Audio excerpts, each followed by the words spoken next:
do we have Peter Hunt? We certainly do. Great to see you, Peter. Wow, been a hot minute. Well, yeah, thanks everybody. It's great to see you all here and to see your interest in this rescheduling application and really changing the paradigm in Australia and increasing the treatment options available to our amazing health practitioners.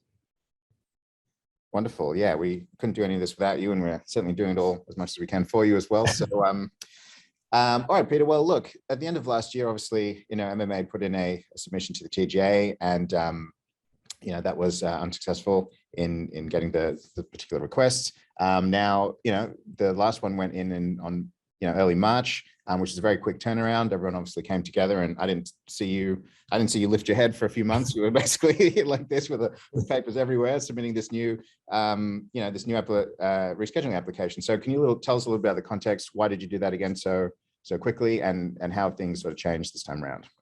Yeah, well, look, there's two reasons why we moved so quickly. The first one, which won't be a surprise to any of you, is the fact that mental illness in Australia is getting worse.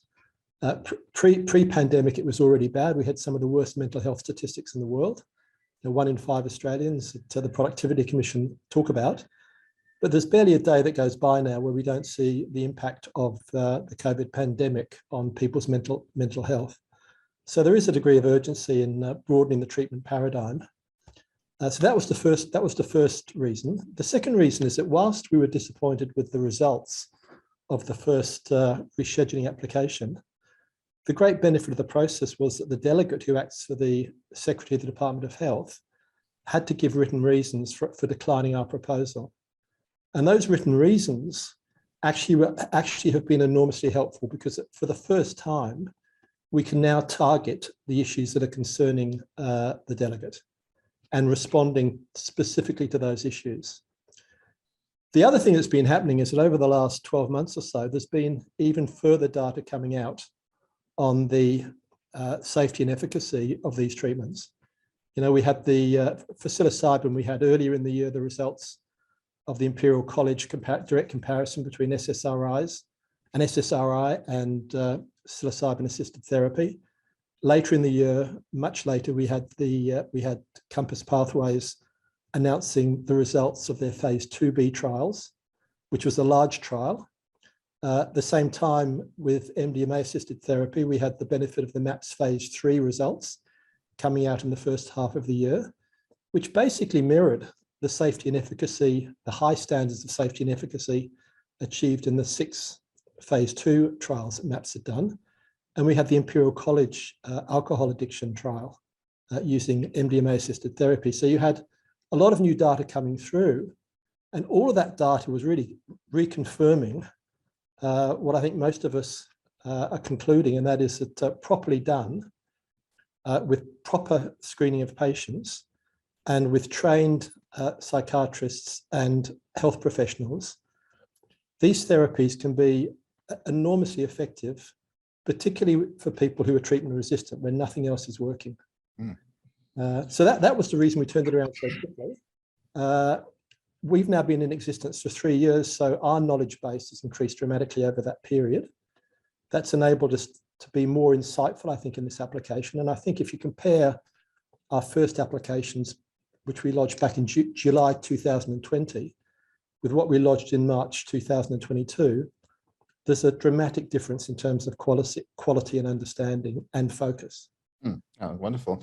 And I guess, yeah, before we get into some of the specifics, Peter, on that note, you're saying, what's been going on over these last 3 years, like, how have attitudes publicly and professionally, towards psychedelic therapies and integrating these therapies into the medical system, how have they changed? And what have you sort of noticed over the last 3 years? Because from my perspective, there seems to be quite a lot of momentum building, which is very, very positive.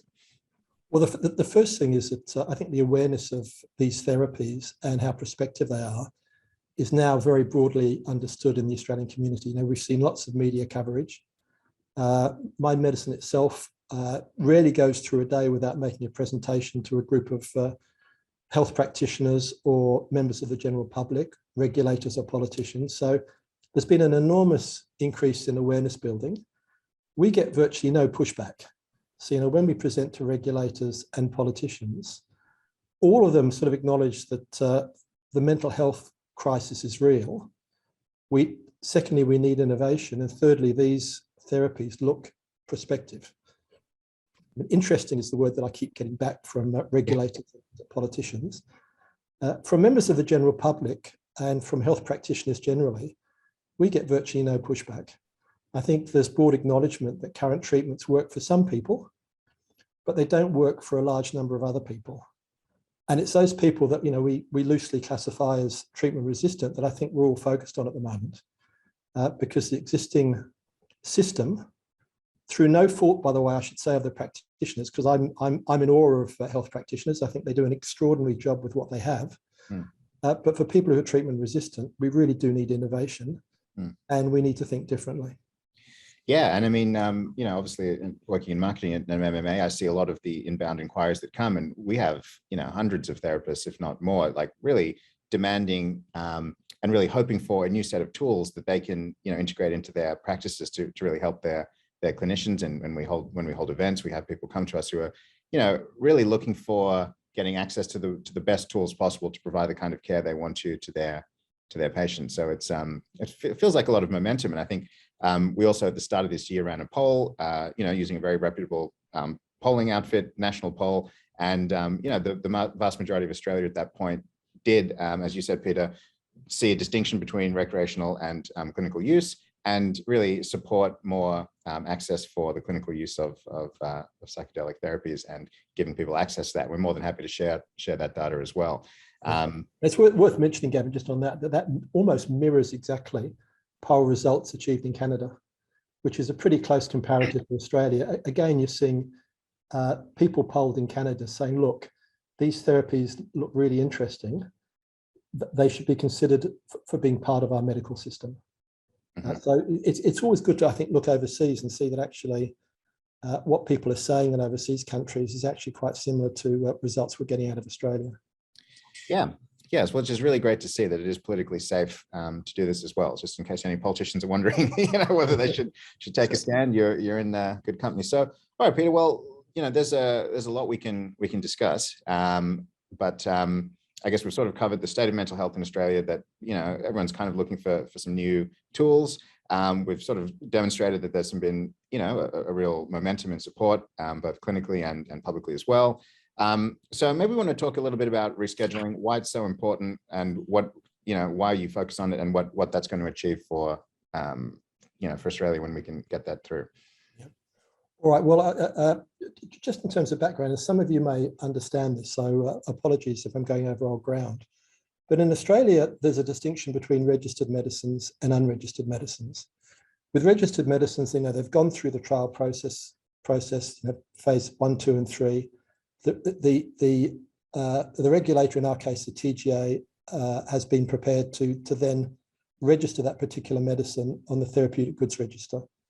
And the importance of that is that the medical practitioners can then prescribe that medicine without constantly having to go back for individual patient approvals from the TGA. So that's one segment of the way medicine is managed in this country. Having said that, the regulator realizes that for people who are treatment resistant and at risk, there are unregistered medicines which may be appropriate. And so the TGA has a scheme called the Special Access Scheme, and that enables medical practitioners on a patient-by-patient basis to apply to the TGA to use an unregistered medicine for a treatment-resistant patient.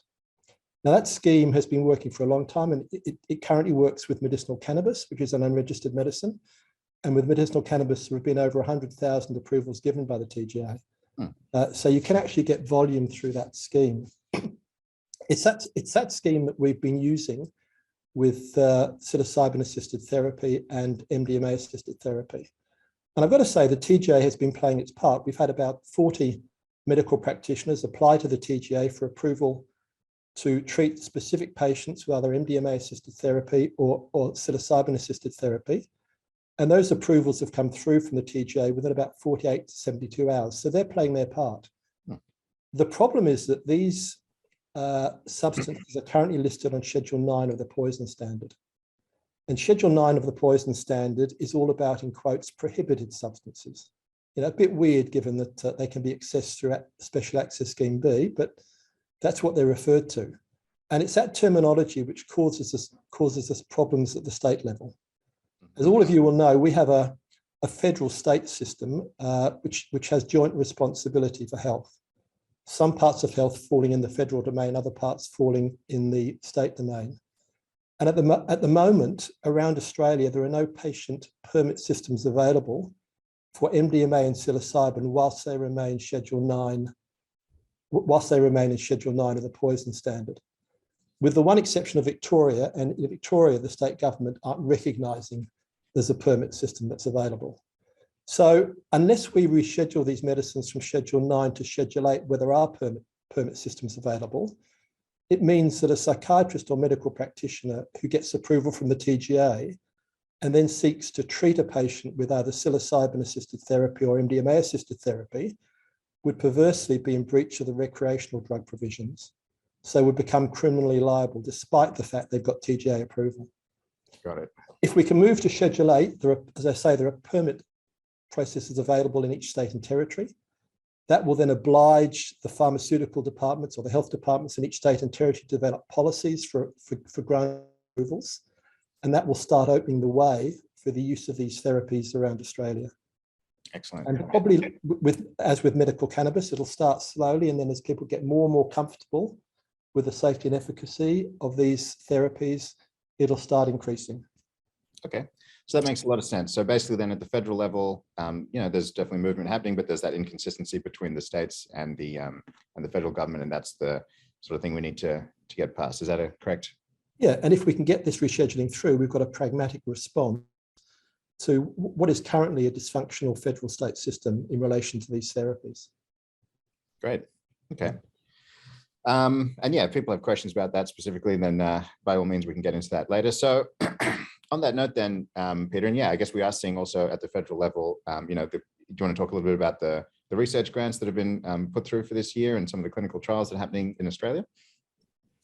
Yeah, last year, Tanya and I did a lot of work in Canberra, really raising the profile of these therapies. And the net result of that, and we met with Minister Hunt and other ministers, the net result of that was a $15 million grant round for new research into these therapies in Australia. At the time, that was the largest, I think, government grant of any country in the world to support the development of research in psychedelic-assisted therapy. So the Australian government's to be congratulated for doing that. Having said that, $15 million is, people on this call will appreciate, is a relatively small amount given the costs of research. Anyway, what it has triggered is a veritable explosion in research in this sector around Australia, and that's a good thing. But the point I want to make here is that further research is not inconsistent with making the special access scheme work for treatment-resistant patients. Mm-hmm. In other words, you can have research continuing as it should, whilst at the same time you can conclude that we've got far enough to know about safety and efficacy that we can start using these medicines as part of therapy in practice. It's, in my view, very unfair and very cruel to say to a patient, look, the only way you can get access to these therapies is through a trial. And I say that's cruel because I think most of you will realize that for every patient that's treatment resistant and tries to get on a trial, probably for every 40 that apply, 38 or 39 will get knocked back. Mm-hmm. And if you've got treatment-resistant illness, that's a very debilitating process. The other problem about trials for patients is that they take a long time. The average trial probably takes 3 to 4 years from start to go. And again, if you're treatment-resistant, you've got a debilitating mental illness, that's a long time to wait. And in waiting, you may well get the placebo rather than the real thing to start off with. Mm. Okay. No, perfect. All right. Well, so do we want to get to the specifics of what exactly it is you're proposing? And maybe we can even define some of these terms for, because we've got a mix of, the general public as well as practitioners. Like, what are we defining as treatment resistant and medically controlled? So do you want to get into the kind of specifics of what you're proposing? Yeah. I mean, as I said, one of the great benefits we had this time around is that we had specific reasons given by the delegate acting for the Secretary of the Department of Health for declining our previous application. And that's enabled us to be very targeted. Mhm. We also had comments made by the Royal Australian New Zealand College of Psychiatrists, by the AMA. So we had reasoning to respond to. Yep. If I was to summarize what all of them were saying, it was basically that these therapies are looking prospective, but there's not yet enough evidence in. And there are risks in translating these therapies from clinical trials into medical practice. So what we did this time around is we started off by limiting the application much more than our first application. And by that I mean we've basically said in this application that in order for we basically said that the psilocybin and MDMA will remain in Schedule 9 other than in relation to a specific exemption, which will be in Schedule 8. And the exemption is as follows, that to become a Schedule 8 medicine, psilocybin or MDMA as part of therapy has to be prescribed by a psychiatrist who's been specifically trained in the use of these therapies. The psychiatrist's diagnosis and treatment plan then has to be reviewed positively by 2 other psychiatrists. So you've now got 3 psychiatrists looking at the patient's diagnosis, looking at the treatment plan and saying, yes, this is a reasonable treatment for the patient. The treatment also then has to take place in a medically controlled environment, which means that it's got to be a hospital or a clinical environment where there are other medical practitioners involved. The third component is that the therapy has to be conducted by 2 therapists in the room at all times, ideally 1 male, 1 female, and we'll come on to the rationale behind that shortly. Now, if you put all that together, what you've got is a highly controlled environment for the use of these therapies, which I think should give the Royal College of Psychiatrists, the delegate, and the AMA a lot of confidence about translating these therapies from the research environment into the clinical environment. That's the first thing we've done. And some of you will say, look, Peter, you're being too restrictive. You're putting too many barriers in place of the use of these therapies. But I think our response to that would be, look, we've got to be strategic. There's no point having what people regard as the perfect approach if it gets rejected by the government, by the regulatory authorities. We want these therapies to be available, even if the barriers are significant, because once they start becoming available and people get confident in them, those barriers will start to hopefully come down and they'll become more accessible. But we need to start cautiously first to get everyone comfortable that we can translate them from a research environment to a clinical environment. So that's the first thing we've done. The second thing we've done is we've looked at the specific arguments raised by the delegate in the final decision. Now, the first argument is that one of the key tests for rescheduling to Schedule 8 is that the use of the medicine has an established therapeutic value. Now, in the guidelines, they don't actually define what that means. But what we've done is we've gone through the academic journals and the views of health academics. And when you look at their reasoning, what they basically say is to have an established therapeutic value, you've got to look at safety and you've got to look at efficacy. And what comes out of that has got to be better for some patients than what is already available. We interpret that as basically meaning that a psychiatrist diagnosing a patient can reasonably form the view from existing evidence that the use of this treatment will be safe and could be effective for a treatment-resistant patient. Now, I think that's a pretty good way of defining what established therapeutic value means. And it's certainly supported by academics and journals. When you stand back and you look at safety data, even the expert panel that the TGA put together last year acknowledged the safety of these therapies in controlled medical environments. The delegate didn't really challenge safety aspects in controlled environments. I'll come on to in a minute what the delegate did challenge. When it comes to efficacy, how effective these therapies are, as I mentioned before, we've got further data in last year from the MAPS phase 3 trials, the Imperial College MDMA trial, the Imperial College comparison of escitalopram with psilocybin-assisted therapy, the Compass phase 2b trials, there's now even more supporting evidence about efficacy. So we would argue quite strongly that demonstrably that's now satisfied. We then get into an analysis of risks versus benefits, which is one of the primary requirements that the delegate has to look at. And again, when you think about this, the benefits are obvious. If these therapies work with treatment-resistant patients who have debilitating mental illnesses, the benefits are obvious. The risks, we would say, are all manageable. Now, when we look at risks, there are two fundamental risks that are highlighted by the delegate. The first risk is what's called diversion risk. And that is that if these medicines come into medical land, medical clinics, there is a risk they could be diverted into the recreational domain. In other words, they could be abused. Now, just think about that. We're saying that these medicines can only be used in medically controlled environments. The patient can never take them home. So to argue that within a medically controlled environment, they could be abused, you've actually got to argue that Australia's medical system is not fit for Schedule 8 medicines. Now, if you look at the way Schedule 8 medicines are controlled, it really is very tight. The medicine comes into a pharmacist. The pharmacist has to keep the medicine locked up in a safe, a Schedule 8 safe, and has to account for those medicines.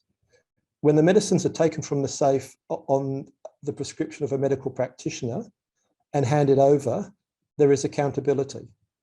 If the medicines aren't used for the particular patient, they go back into the safe. And at all stages of the path, there is accountability. So to argue that somehow in that system, these medicines could filter out into recreational land, if that's the case, then how can we use morphine in hospitals? How can we use medical cocaine in hospitals? Now, these are much more serious addictive medicines than psilocybin or MDMA. So I think, and what we've done in this application, and you'll see it on our website, is we've got into a lot of detail about how Schedule 8 medicines are managed within our medical system, really to make the point that actually there's no difference between psilocybin as a Schedule 8 medicine and other Schedule 8 medicines like morphine or cocaine or whatever. So that's the first risk, which we think we can deal with effectively. The second part of diversion risk is you've got to assume that you've got a fraudulent pharmacist or medical practitioner who wants to divert the medicine out to recreational land and take the risk of doing that. Because, if that person's found out, it's obviously straight to APRA. It's probably, almost certainly a criminal conviction, loss of practicing certificate, and potentially jail. So it's a very serious thing for a medical person or a pharmacist to do. But you've then got to say, well, even if somebody's prepared to do that, how are they going to make it work? If you look at the price of pharmaceutical grade psilocybin and MDMA, which is what you have to use in medicine, it is way, way higher than, frankly, going into a field and picking a psilocybin mushroom or trying to buy MDMA on the black market. So you've got to assume there's a market out there of people who are prepared to pay 10, 20 times the price that's currently available for these substances in the recreational scene, which again is I think a pretty tenuous argument. So we think diversion risk is actually pretty straightforward.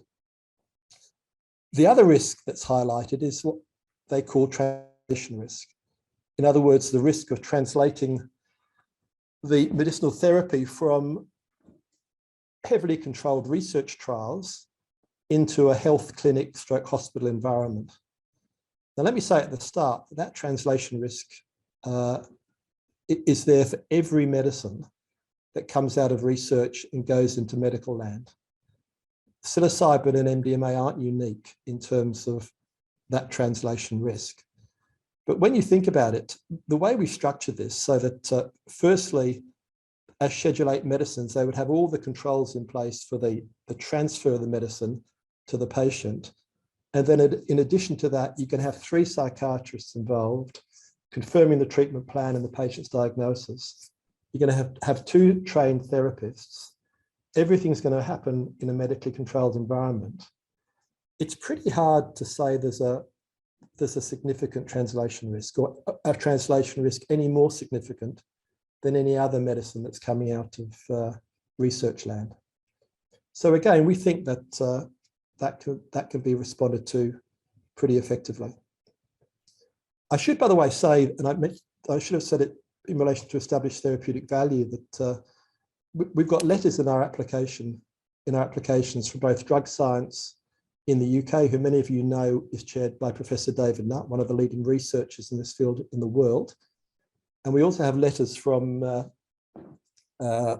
Professor Arthur Christopoulos and Professor Chris Langmead in Australia, who are two of Australia's leading pharmacologists. Professor Arthur Christopoulos is Dean of the Faculty of Pharmaceutical Sciences at Monash, ranked number 2 in the world. Chris Langmead is Deputy Director of the New Medicines Discovery Centre. All of them are saying very clearly that we've passed the hurdle of established therapeutic value. So on all those grounds, I think we're well positioned to go back to the delegate with data to hopefully convince the delegate this time around that we have met the criteria for rescheduling to Schedule 8. Wonderful. You sound very confident. Sounds like you've thought all this stuff through, and I can certainly attest how much time you spent looking through all this stuff. So, well, I guess, Peter, then how can people help support, if we're at that stage of the discussion? How can people help demonstrate their support for this initiative? Yeah, well, that's where it does become critical. I think what we might do, Gavin, we might go to that timeline slide. Yeah. And then I can talk about that in connection with explaining what the process is that we're now going through. Sure, I'll bring that up for you.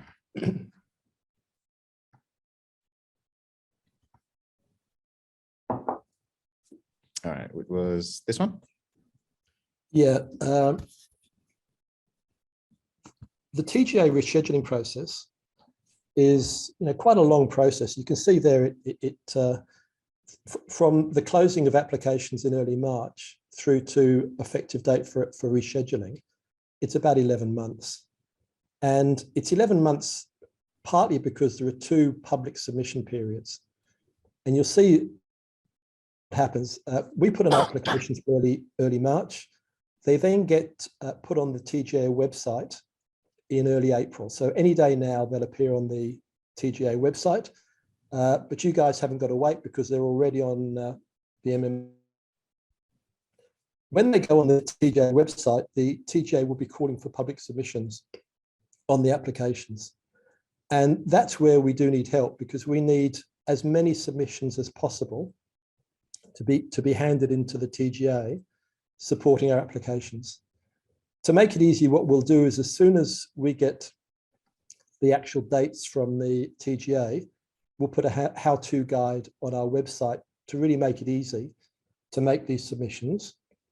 But what I'd also ask all of you to do is firstly put in a submission yourself, but then go to as many colleagues and friends as possible, explain the need for treatment innovation, and encourage them to also put in submissions.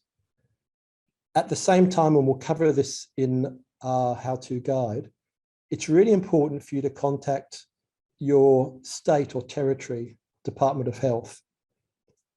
And I'll come back to the reasons for that in a minute, to again say that you've lodged a submission in support and you would expect the Department of Health to also provide its support. At the same time, we'd also love you to contact your local MPs, so your both state and federal, so that they're aware that this is a growing issue within the community and has to be dealt with both at the regulatory and the political level. So submissions then go in. The next key event is a meeting of the Advisory Committee of Medicines Scheduling. That's the key committee which is set up to advise the delegate, and that meets, as you'll see, in about the 3rd week of June. The interesting thing about that committee is its makeup.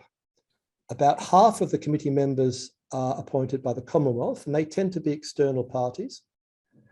The balance of the members are appointed by the states and territories, and they tend to be bureaucrats. In other words, people from the Department of Health of the relevant state or territory. And that's why it's so important to contact the Department of Health as part of this submission process. The challenge with this setup is that if you're a bureaucrat in the Department of Health of a state or territory government, you're going to be aware of the local politics. And if you feel that your minister doesn't have the courage or inclination to support this, it's asking a lot of the bureaucrat to go against that and provide support in that committee. So it's really important that we deal with the political process as well as we're dealing with the regulatory process. So then after the committee's meeting has been held and advice has been given back to the delegate publishes what's called an interim report. And that's a detailed reasoning for giving an interim decision either in favour or against the rescheduling. Then there's a second public submission period to enable people to put in submissions in relation to the interim decision. And then you have the Medicine Scheduling Committee meeting again and giving advice to the delegate, and the delegate then releasing a final decision. If the decision is to reschedule, then that rescheduling becomes effective in the following February. So it's quite a long process, but those two public submission periods are really important, particularly the first one. Last time we had about 600 submissions and 96% of them were in favour. A further 2% gave qualified support, only 2% were against. A majority of those submissions came from health practitioners. This time, we're really looking for somewhere north of 5,000 submissions to really demonstrate that there's growing momentum here for change. And as I say, really asking you to not only put in submissions yourselves, but get as many as your friends and colleagues also putting in submissions, so we build up this momentum for change that's so desperately needed in Australia. Excellent. Oh, thank you for explaining that. Do you want me to stop sharing the screen now, Peter? Yeah, please. All right. Well, yeah, that's a lot to take in, but I can kind of see where people need it. And was there anything else you wanted to cover on the specifics there, or should we open the floor to people to get their questions in? I guess closing sort of thoughts. What are your sort of thoughts? I think we've discussed it a lot, but I think we will kind of feel it's time for some change. Yeah, well, my closing thoughts are this. We desperately need innovation in Australia. We have governments consistently talking about the extent of the mental health problem in this country. But what governments tend to do is throw resources at it or throw funds at it. And, that's good. We need more resources in the mental health sector. So I'm not arguing against that. But more resources can't replace treatment ineffectiveness where you've got treatment-resistant patients. To increase treatment effectiveness, you've got to have innovation. So that's the first broad statement. And innovation, by the way, is the elephant in the room. People don't talk about it enough. We've had precious little innovation in this sector now for 50 years. And the results we're getting in this sector are no better in terms of patient outcomes than they were 50 years ago. In any other part of health, that would be completely unacceptable. So that's the first statement. The second statement is we've got a huge amount of data now from clinical trials around the world showing the safety and efficacy of these therapies. Now, yes, you can argue that some of the trials weren't high quality, but a lot of the trials were high quality. It's pretty hard to argue that the MAPS trials, the Imperial College trials, the NYU trials, the Johns Hopkins trials weren't done by highly professional research clinicians. So we've got strong safety and efficacy data. Our system of government, our system of practice can clearly manage diversion risk. We have the systems in place for Schedule 8 medicines. It can also clearly handle, on the basis that we presented, translation risk. So, we're not against further research. We need further research, but there has to come a time when the data is sufficient to say that these medicines, as unregistered medicines, should be available on a limited basis for treating patients who are treatment resistant and frankly at risk. And I should just emphasize here that in terms of suicidality and suicide, as we all know, the primary cause of that's mental illness. And if you look at suicide, I think it's something like 10 people a day are taking their lives. If you look at suicidality, about 200 people a day are considering suicide. So, at the treatment resistant end, where people are severely debilitated, the outcome can be an individual taking their lives or thinking that way. Even if they're not thinking that way, they're going to be highly debilitated. And that debilitation will be affecting not only them, but their families, their friends, their loved ones. So, these are serious issues. We've now got treatments that are shown to be effective and safe. We also, and I should have mentioned this before, 3 years into this, we've now got a course, our certificate in psychedelic assisted therapies, to train psychiatrists, psychologists, psychotherapists, and other health practitioners in the use of these therapies. For those of you who don't know anything about the course, go onto the website. What you'll see is an extraordinary faculty of international researchers and practitioners from around the world, led by two amazing clinicians, Dr. Trell Dowie and Nigel Denning. David Nutt, Professor Dave Nutt, who I mentioned earlier on, was on ABC Radio a few weeks ago and described the course as, in quotes, the best of its kind in the world. So it's a highly professional course. We've now got about 100 clinicians who have been trained through that course, with further clinicians being trained this year. So we've now got available clinicians, therapists coming out of the system, available to do these treatments. So again, we're far better placed today than we were a year and a half ago when we put in our first submissions, because we've got an outstanding training course, making sure that the therapists and the medical practitioners who provide these treatments have been properly trained to understand how you deal with a person in an altered state and how you conduct the proper preparatory and integration work. So, very exciting. The time has come. Gavin's put it perfectly. It's time. It's time for change. And it's time to really focus on the needs of these patients and to give all of the clinicians on this call additional tools to help their patients and to hopefully help them go into remission and lead the sort of quality lives that they should be entitled to lead in this country. Well said, Peter. Well said. Well, on that note, one of the questions that Damien Smith had, it's a great question. He said, what are the specific arguments against that weren't politics or potential for diversion risk and monitoring, this kind of thing? And I think one of them was related to training. Is that right? One of them related to training, but I think, as I say, we can now respond to that very effectively. We've also got lots of testimonials of clinicians coming out of the course. Many of them are describing the course as the best one they've ever done, which again is showing the caliber of the training that's taking place. Got it. Okay. Yeah. I should add, there is one other argument that the delegate raises, and I'm going to mention it just for completeness. Yep.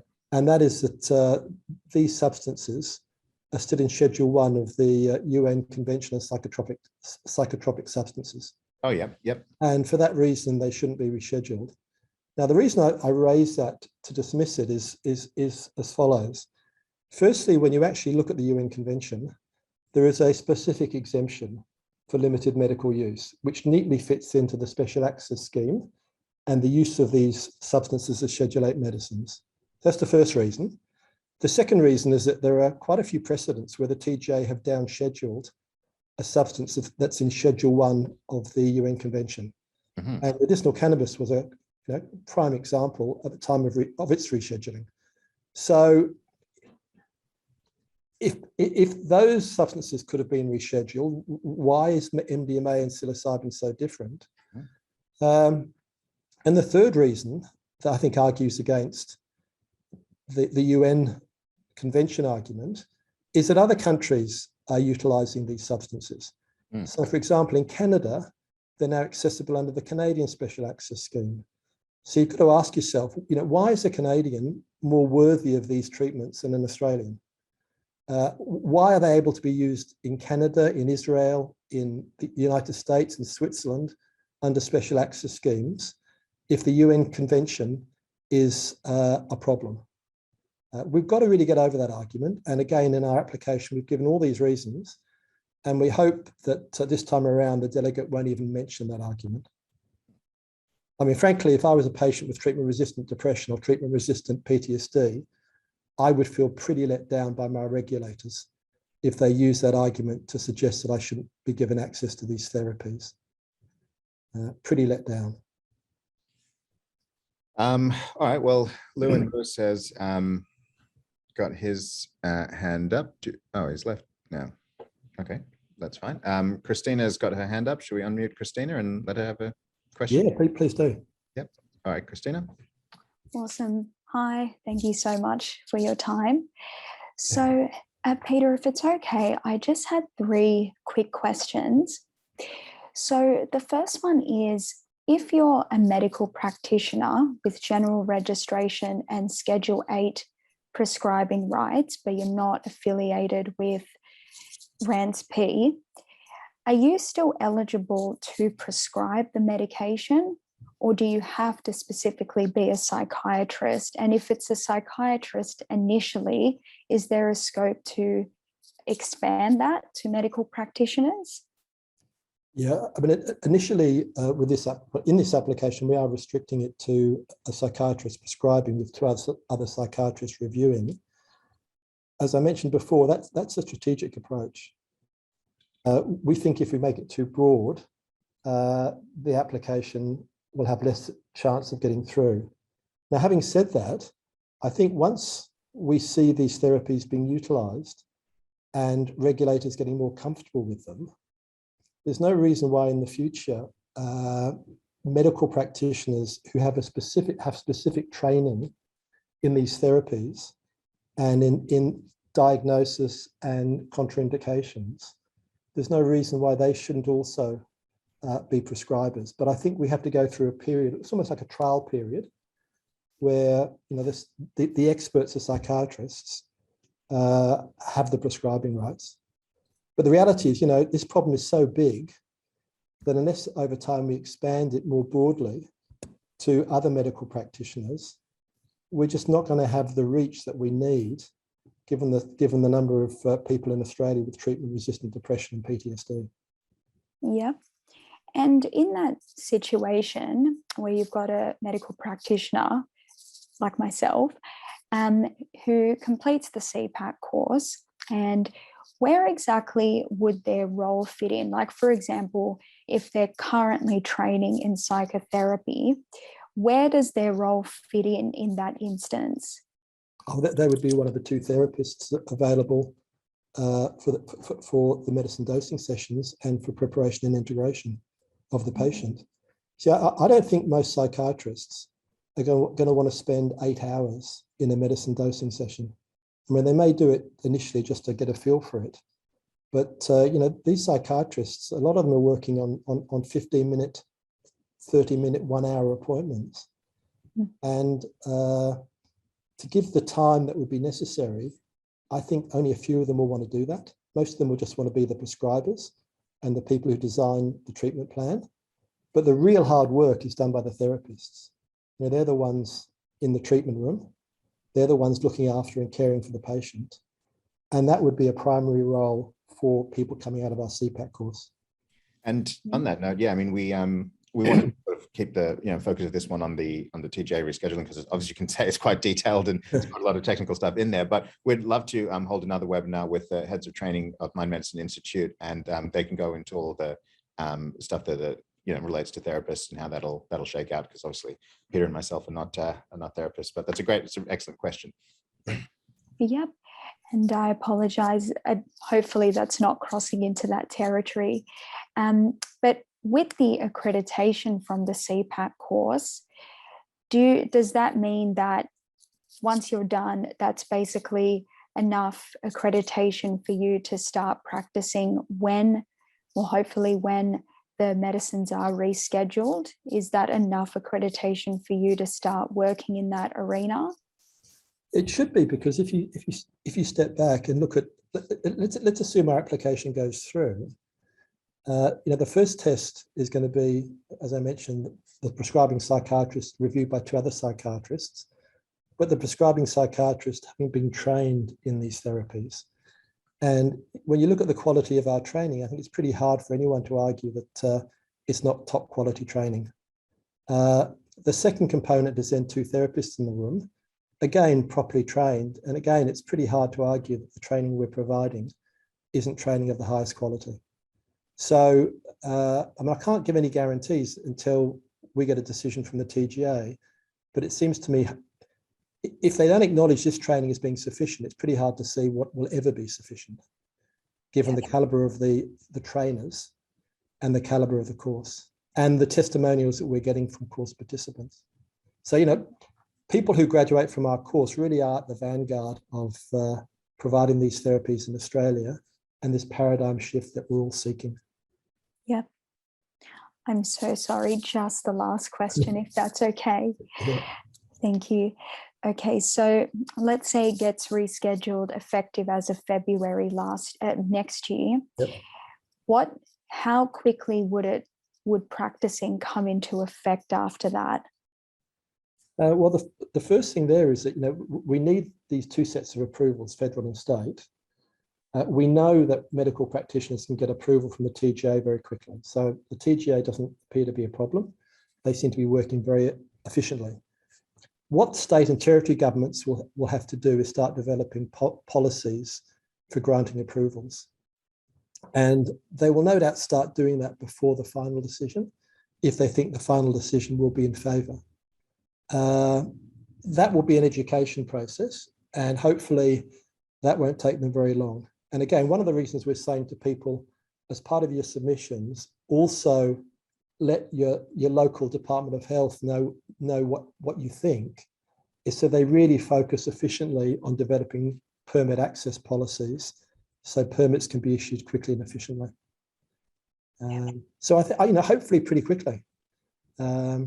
We've already, by the way, got clinical groups who are putting up their hands and saying that they'd like to provide the facilities. Some members of those clinical groups have actually done the CPAC course.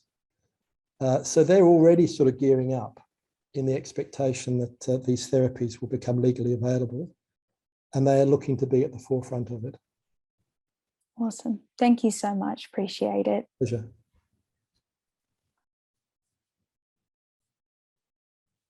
Oops, sorry, I was muted. I said, great questions, Christina. Thank you for asking them. I think a lot of people are probably thinking the same thing. And sorry, Lewis, you had your hand up. I will unmute you now as well, and go for it. Oh, I said ask to unmute. That should work for you now. I think it should pop up for you to unmute yourself, or you can. Yeah. Okay, thanks very much. Peter, thank you so much for today. I'm a psychiatrist in Canberra, and I'm currently on the CPAT, and I can attest to how excellent the course is. It is absolutely phenomenal, very encouraging, and it's exciting to think that we'll be able to emerge from it with a full understanding of the history and the complexity in this area and the studies and the likes. We are actually meeting with the Senior Policy Advisor for the Minister of Mental Health in Canberra next Monday. So you're together with Tony, who is the chapter lead in Canberra. And it's really helpful having had the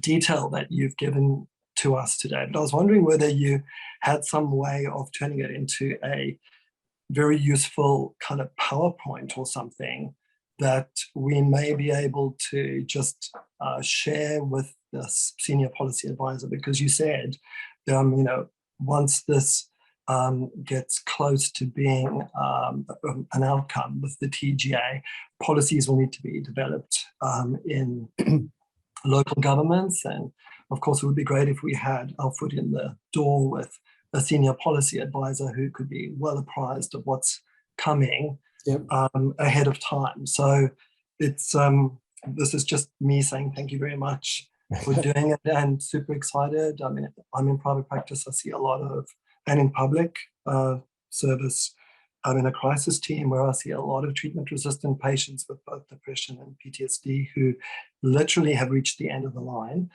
There are other examples of off-label treatments like ketamine, for example, for treatment-resistant depression, which has gone the route of being researched and developing evidence, which is still considered experimental, but there are models of translations of those experimental models into clinical practice through people like Professor Colleen Liu. And there are tried and tested governancing structures, much like the ones that you have spoken about in the submission, which is, having a kind of medical advisory committee, a triaging exclusion criteria, peers who on that medical advisory committee will agree with the decision to progress to an experimental treatment, because the person will have evidence having failed the usual algorithms for the treatments. And then, of course, making sure that people who are administering the treatments are qualified to do so. The point that was asked a little bit earlier about what you come out from the certificate with, I would personally argue that we need to have a way of credentialing people who come out with a certificate, because you might have the theoretical knowledge, and you might have demonstrated some professional competencies, but actually, much like, I'll give you an example. If I do shock therapy on a patient at a hospital, I have to be credentialed by the hospital to make sure that I know what I'm doing and I've kept up my standards. And arguably, and although there's a much bigger evidence base for ECT than there is for psilocybin, for example, we still, 100 years after it has been used, still are encountering problems with stigma regarding that treatment and lots of misinformation and the like. So when you're talking about a technology like an entheogen or a psychedelic, for want of another word, I mean, it is actually far more profound and, powerful than delivering a current to somebody's brain. So I would argue that we actually have to have even higher standards for this, because the potential, and it's not just the delivery of the technology, it's or the quality of that psychotherapy. And of course, the schools are out regarding whether one uses a model like in Yale with ACT linked with it, or other models, non-directive approaches and the like. So I think we should, when we're thinking about who comes out and who does it, we can't assume that just doing the brilliant course is enough to protect people from significant consequences if things go wrong. And we've already encountered scandals emerging out of the MAPS trial, where even though there was a dyad of a male and a female therapist, sitting with the patient, that did result in allegations of sexual abuse and others when people are in altered states. Well, we should talk about that, because that's a really important issue. But just on your other point, by the way, with the ACT,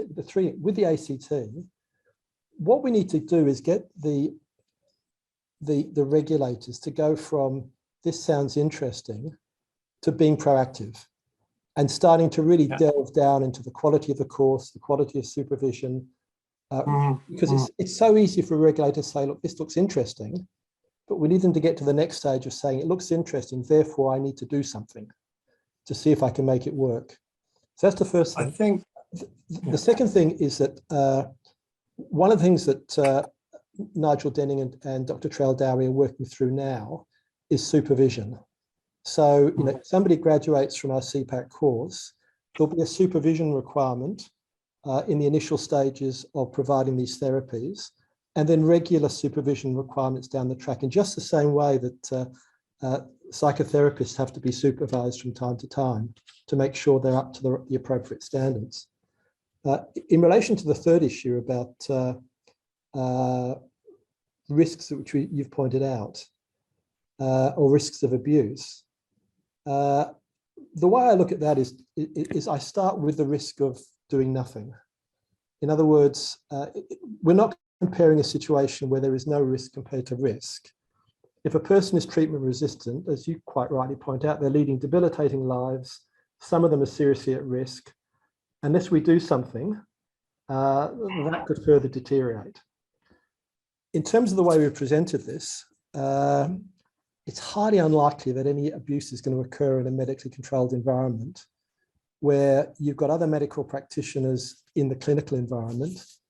You've got two clinicians in the room at all times, one male, one female. And one of the areas that we need to talk about is the session also being videotaped, so that if any allegations are made, we can see quite clearly whether anyone did anything untoward. Now, in that environment, for a therapist to do something inappropriate, I mean, they would have to be out of their minds, because they're going to be found out, they're going to lose their practicing licenses, and they're probably going to go to jail. So that part, I think, can be managed very safely in terms of minimizing the risk of abuse.